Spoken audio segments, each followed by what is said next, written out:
Welcome to my channel. अस्सलामुअलैकुम। आइए जानते हैं फ़रिया नाम के मायने और इसकी तफसील। हमारा आज का बेबीज़ गर्ल्स नेम है फ़रिया। फ़रिया के इंग्लिश में स्पेल्स हैं FARIYYA, फ़रिया। एक इस्लामिक नेम है और लड़कियों के लिए रखा जाता है ये नाम फ़रिया।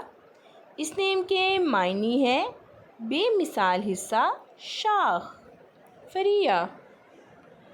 इस नेम की तफसील है फ़रिया अली, फ़रिया अफ़ज़ल। इस तरह से हम ये नाम रख सकते हैं।